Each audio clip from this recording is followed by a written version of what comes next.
You're watching live from Paris here on France 24. It is time now for Campaign Chronicles, our daily look at the race for the French presidency. And today's French headlines, in fact, dominated by President Sarkozy's crackdown on radical Islam after his expulsion of several allegedly extremist preachers and banning of several more from visiting France, and, of course, those latest arrests in the last few hours. But is he exploiting the fear of radical Islam for electoral gain? For more on this, our press reviewer, Elena Casas, with us. Elena, first of all, how's Sarkozy's move actually gone down in the papers then? Well, the right-wing press, of course, is thrilled. Le Figaro has got Sarkozy warns Islamist associations in France. They're kind of mixing up Islamist and Islamic there. What he's done, of course, is ban several allegedly extremist preachers, as you said, from coming to France. They'd been invited to a congress of the Islamic associations of France that's due to take place in Paris this weekend.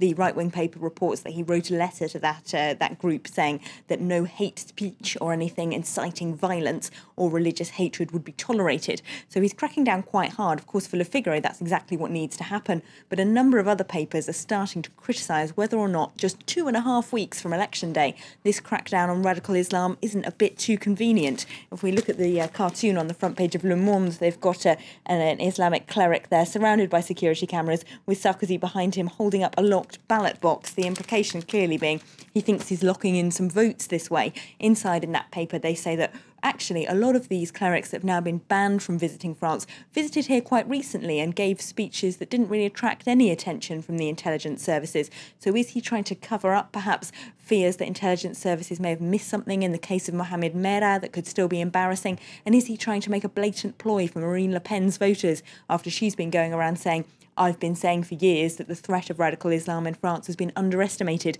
They say it all looks a bit electoral. Some of these papers, though, not the only ones to accuse Sarkozy of trying to exploit this politically, are they? No, Libération interviews an expert on Salafism today who questions whether the threat of radical Islam in France is really as big as all that.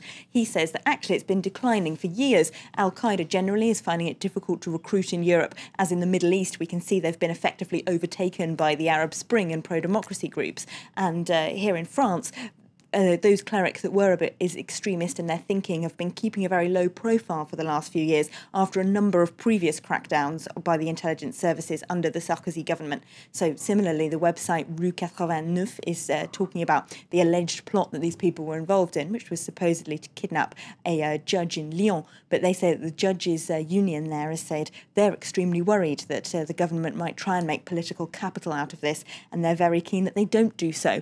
But, of course, there's another election issue here as well, which is that in France there are 1 million Muslim voters. And, it's interesting to see how they might react to all of this political capital being made out, indeed, of the issue of radical Islam. So I went to the Paris Halal Fair yesterday to try and meet some of them and see what they think.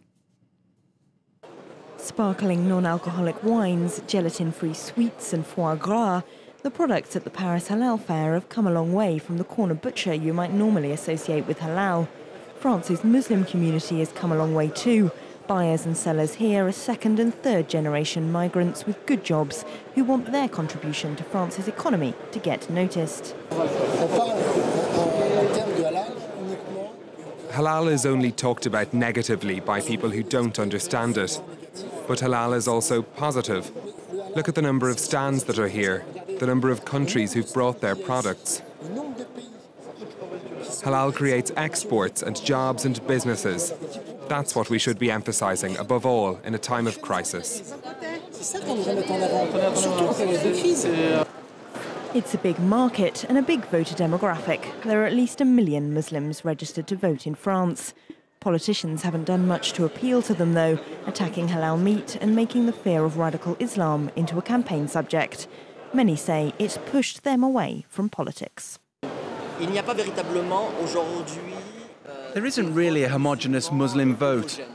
The Muslim community has grown up. We can see that from the products they're buying. But there isn't a collective political maturity. Yes, there are individuals who will vote. There are groups of people who try to wake Muslims up and convince them to go and vote. But it's very difficult.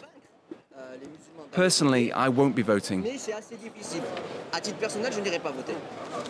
Kamel Saidi runs halal restaurant Les Enfants Terribles. He's the second generation of his family born in France, but he says politicians' remarks on Islam make him feel they're trying to force him out of French society. Having fingers pointed at you causes you to withdraw. It disgusts people. It doesn't make them want to make the effort to go and vote.